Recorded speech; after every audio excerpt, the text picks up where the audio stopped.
You're watching Drake Queen Gaming. Enjoy the video. Hey guys and gals, Nary here from Drake Queen Gaming. Just me on Twitter, the Gaming Dragon. Today I'm coming back at you with a Let's Play episode of Under One Sky. So I'm going to redo this part, y'all, and try and get some of the better options. So yeah, alright, alarm chain, you were up, and let's go. Alright, let's get to the first choice. Let's do this. Alright, let's see. Okay, are you certain that you need to ask my help? Offering my help. Yes, I need your help. We can help each other. Okay. Alright. How so? Well, I need help attacking the Kraken, and you need help protecting your planet. Protecting the planet? From who? Well, the Kraken, of course. I don't see any Kraken attacking this planet. You, Leo, have been at a proxy war with the Kraken through the Wrangle for years. This is nothing new. We don't care for you brutes butting heads with other brutes. No, you're wrong. This is different. You have a dreadnought? I wonder. They killed my entire team. War is coming.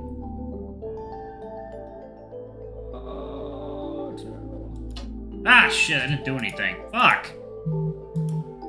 Okay. Let's see. Let's get to the next one. Do you really think you're safe? Okay. Do you think you're safe? They haven't attacked us yet. By the prophets, are all the Mysa as obstinate? How can anyone ignore a threat as big as the Kraken? Be foolish. They haven't attacked your world yet simply because they haven't gotten around to it. They don't think you're going to attack them. They're damn right about that. And so they've set your world aside. They haven't forgotten about you. The Kraken don't forget. When all other enemies are vanquished or they're going through a particularly slow period of finding resources, they'll be back to take everything you have. You don't know that, and regardless, you're saying may attack us, may kill billions. But I know that if we help you, they certainly will. We're in no position to defend against such an attack. We'll be massacred. I'm sorry, I don't understand. Can you explain? If you want my people to risk their lives, then there has to be something in it for them to gain. Not just diving into a war that might one day come to them. They need to gain something for them and their descendants. Gain? Like what? You want ships so you can go conquer your own worlds? Look around you. My people live a meager life. If you want our help, then we want yours. We want to live like your people do, in comfort and without fear. Safe from the Kraken? Leo, you've been at the top of the food chain for so long, you can't imagine what it's like to live on a world where someone might want to eat you. So, you want, what, Leo's security guards patrol your cities to fight off predators? We need something. Your people are strong and can hold your own against the Kraken. Surely you can give us the means to raise our standard of living. Drones. Oh, that's nice. Okay. Well, we have small arms drones, the sort that patrol around farmland to shoot at herbivores that try to graze on our grain. We manufacture thousands of those and could easily spare some. And those would protect us. Sure, you could program them with the DNA signatures of what to shoot. They'd ignore any of your people but attack any other creatures that crossed into your territory. That could make a huge difference for us. Sure, and once you could stop focusing on merely surviving, then you can advance in thriving. You still haven't explained how the Mysa could possibly help stop a dreadnought. We have no ships. We have no cannons. I doubt we could take down a Kraken if every last one of us... That's not all. There's much more we could offer besides... So, coffee time.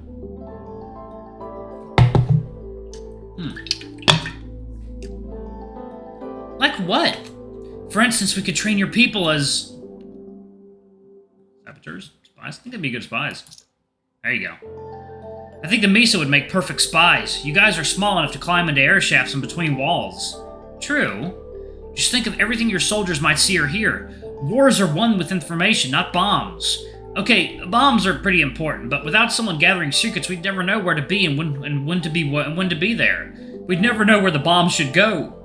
I suppose that's true, but how many spies does your empire even need? Shouldn't you be hiring me some mercenaries instead of arranging interplanetary alliances? So will you do it? That's a possibility.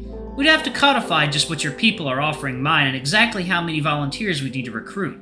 But I think we'll be able to round up enough brave souls willing to put their lives on the line for another ration.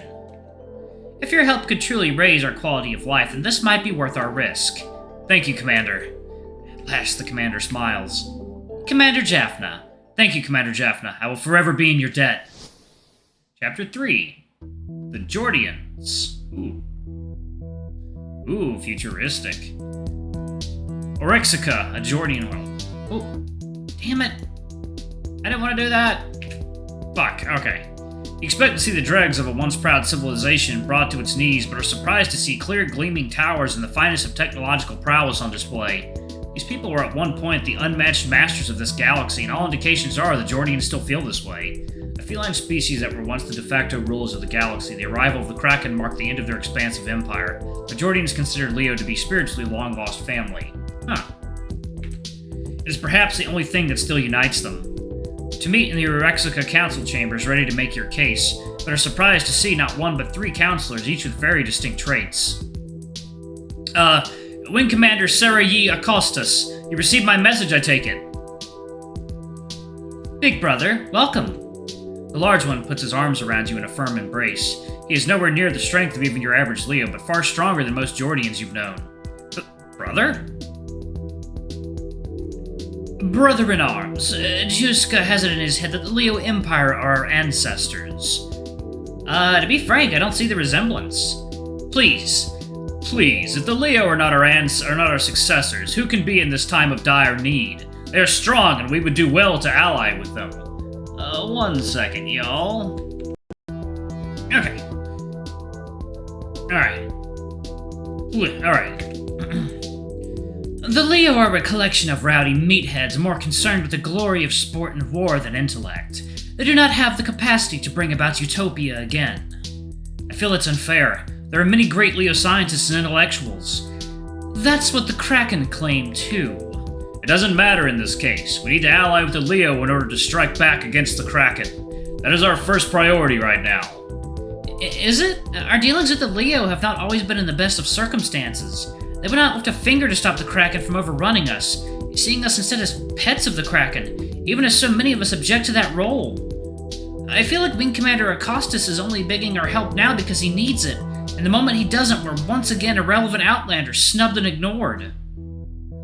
What do you say, Acostas? Perhaps you can put our disagreement into clearer context. Who are the Geordians to the Leo?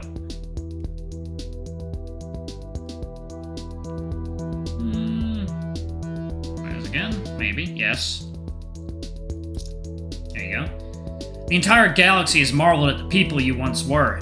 Even stepping in here, I am astonished at what you still are. There is still the spark of greatness in you. Your glory may yet return. Take this opportunity to make strides in that direction.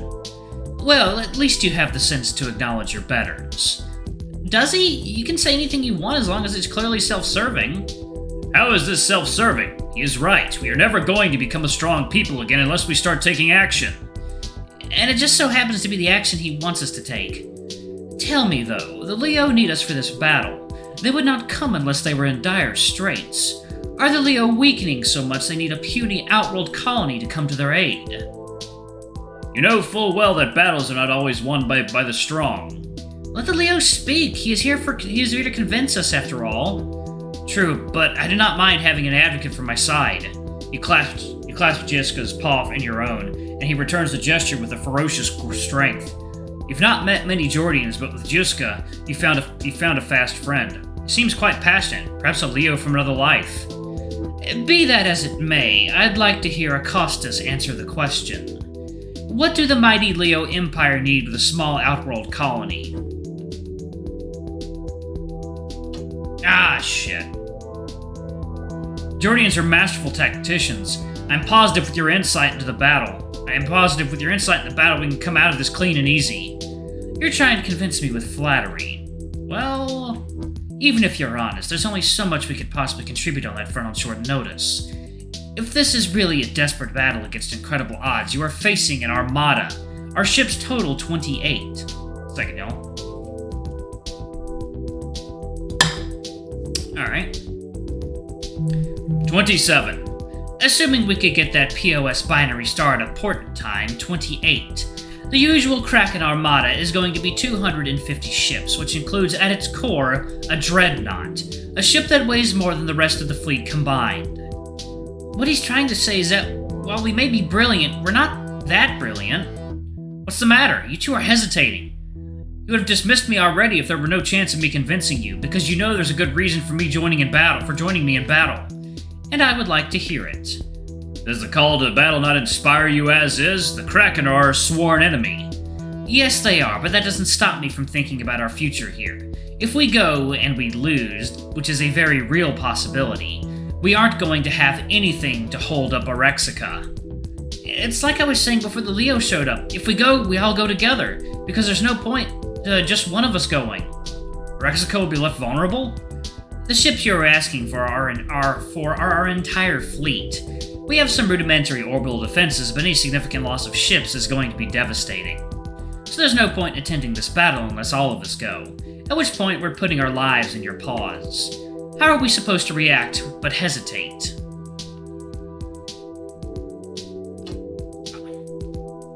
I guess I fucking failed at this one. And if you lost all your ships and we lose the upcoming battle, the Leo Empire will still be able to hold this planet for you. They will need it, after all, so there are still options for the defenses of this planet in the future. You mean the Leo will take over the administration of this planet? Is that so bad? Commander Augustus, you probably don't mean to, but you are being very insulting. I get what he means. You do? It's not an ideal situation he's describing, but if we can't manage to defend the integrity of this planet, who else can? Don't get me wrong, I'd much prefer this never happen. We are not a resource for you to expend. I agree, however, you will need to consider. We have to admit to ourselves that we are, by default, using the Leo as a shield to keep this planet protected from the Kraken taking it. They don't like the fact that we've escaped their clutches thus far. Amon Ree, your primary concern has always been trying to get the old shipyards working again. Is it going to be easier or harder with the Kraken breathing down our necks? I'm just not sold on the Leo here. What makes you better than the Kraken anyway? Why should I, at the end of the day, stick out the necks of my soldiers for you, when a few hundred years ago we did the same for the Kraken? Oh yeah. We aren't the ones who are trying to kill and enslave you. I think that's plenty of words to cover it. There's many kinds of enslavement, Augustus, but by the mere fact that you're a large empire and we are a single planet with vague ties to other disconnected planets, that doesn't take much for you to swing your weight around and bump us off the edge. It's like, water time.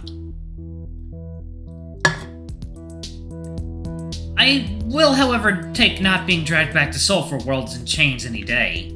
Valid. May I say something, though? And that's why we're here, Kep. You don't have to act like you're talked over all the time. I've just been worried about the chances we have here. It's one thing to look at a number on a screen, to make battle estimates, but, Commander Augustus, I want you to be absolutely straight with me. If we fly into battle, how many of us are going to die?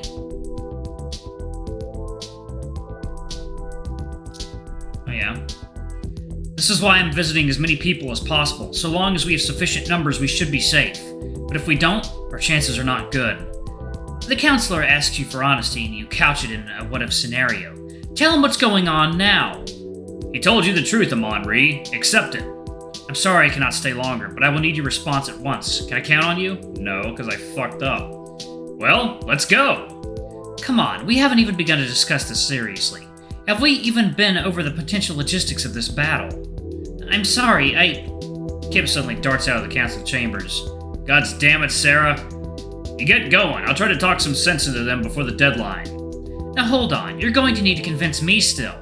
It's too late. You can't stay any longer. Yiska is already gone, and Amon Ree waits to see if you're going to negate your statement that time was of the essence. Unfortunately, you can't, and you have to leave. Aw, man. Oh, wow, this is a cool world. Alright, y'all, I'm going to go ahead and pause it right there. Thank y'all so much for watching. Don't forget to like, comment, subscribe, ring that notification bell, and check out our Patreon if you can. It always helps. Before I go, I'm going to give a quick shout-out to our lovely bronze tier patrons. Thank y'all for all I do for the channel. We greatly appreciate your support. Thank you to our silver tier patron, Cade Silverman. Thank you for going a bit above and beyond. It's greatly appreciated. Thank you to our gold tier patron, Trezum Guy. You're awesome. We love you. Thank you for subbing to our ultimate tier. Anyway, if y'all want to get your names in the credits, get access to all of our not safe for work contents as little as $5. Alrighty, I love you all, and I'll see you all in the next video. Bye-bye!